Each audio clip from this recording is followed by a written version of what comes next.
Please listen carefully.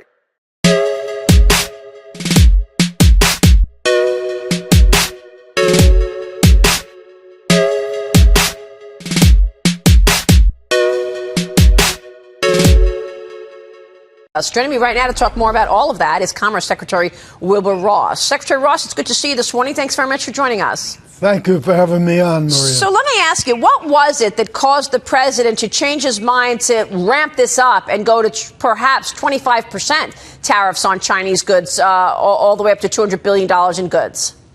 Well, the reason for the tariffs to begin with was to try to convince the Chinese to modify their behavior. Instead, they've been retaliating. So the president now feels that it's potentially time to put more pressure on in order to modify their behavior.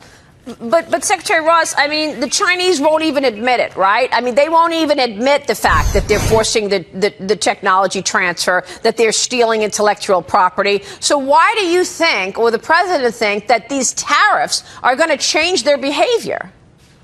Well, we have to create a situation where it's more painful for them to continue their bad practices than it is to reform them.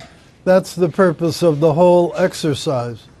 In doing so, are you hurting American consumers? We just had a whole discussion, I don't know if you heard it, on the idea that, look, if these tariffs cut into margins, companies are just going to pass that on. And that means raising prices. And that means higher prices for all sorts of stuff for American people, for American consumers. And that's going to mean inflation. So do you worry that all of this, while good intentioned, is going to actually impact the economy negatively and wipe away what you've been able to achieve from the tax cuts and the rollback in regulations? Well, let's put it into arithmetic perspective. 25% on $200 billion, if it comes to pass, is $50 billion a year. $50 billion a year on an 18 trillion or so economy is 0.3%. It's not something that's going to be cataclysmic. Well, it could be cataclysmic for some companies. I mean, did you check out the op-ed in the Journal today when the only tool you have is a tariff from Chris Pratt, who talks about working for the largest nail manufacturer in the country? They fought hard to survive in the face of unfair Asian competition, but now they're on the brink of extinction, and they are blaming the government's trade policy. Well, that company, Mid-Continent, is actually owned by a Mexican steel company, frankly, one with whom we have had trade actions before for anti-dumping and countervailing duties. Their complaint is that we're putting tariffs on Mexican steel, and that's what's making them less competitive. So that particular story is a little more complicated than is the overall picture. Further, they have put in a request for exception from the tariffs, and that decision is before Commerce right now. So you're deciding whether or not they could get excluded from the aluminum and steel tariffs then? Just this particular kind. What is the metric to decide whether or not somebody can get excluded? Well, the metric is a very simple one. If there is not the domestic capability to supply the quantity and quality of material that's needed, then we routinely grant the exemptions. We have been excluding over 1,000 products already, and every day we're adding more to the list.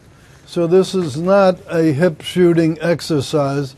This is a very carefully thought through one with a very open and transparent process for people requesting exclusions, for those companies who feel they can meet the need to protest the request, prove that they can supply the material, and then we make a judgment who's right.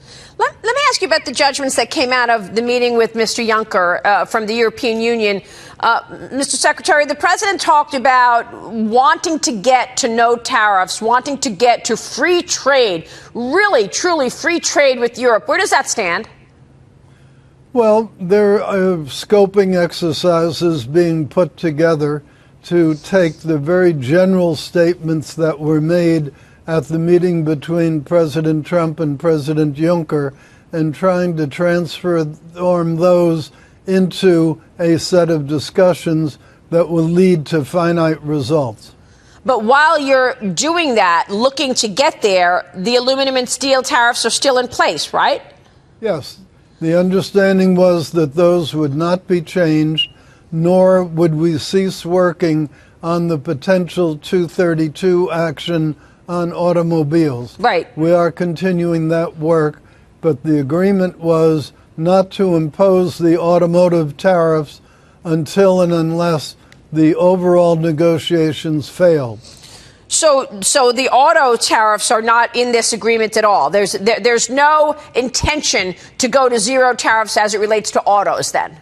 I didn't say that. What I said was the agreement that was reached was that we would complete our research work into the question of what to do about automotive tariffs, but we would not take action as a government on auto tariffs until and unless the president decided that the negotiations were going nowhere. Where are we on Mexico? I think markets are unsettled, Secretary, because they want to see a deal on the books. I know you've done one with South Korea, but in terms of Mexico, do you expect you'll get a deal done before the midterms, for example?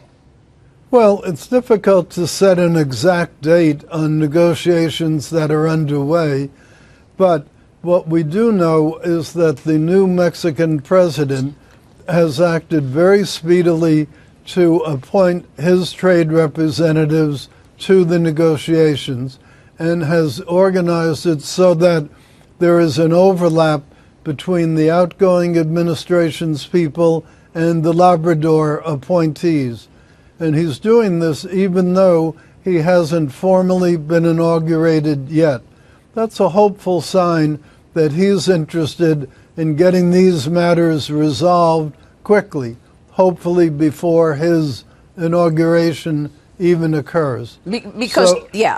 So what we've also seen is indications that they're not going to try to undo all of the various chapters that already had been resolved before the election and instead are going to focus on the few remaining ones. So given that it's a relatively small number, important ones, but a small number of them, we're optimistic that something could be worked out very quickly. Let me ask you this, Secretary, because I know markets are hopeful that we will see a deal with China. What do you want to say to Google? Google basically saying, look, we are going to test a new mobile version of the search engine that would adhere to China's control over content. The web giant working on this censored search engine for China after leaving 8 years ago in its protest of censorship and online hacking. This reversal expected to filter websites and search items that are blacklisted by the Chinese government. And I have to also point out that Google, of course, we know, has already said it will not renew its military AI contract. So it's not doesn't want to work with the U.S. government, but it's okay putting the search engine on a censored basis in China? Well, I don't know all the details of Google's position. What I do know is that if the press reports are true, this is another sign of China using government intervention to influence what should be purely commercial decisions. Great point.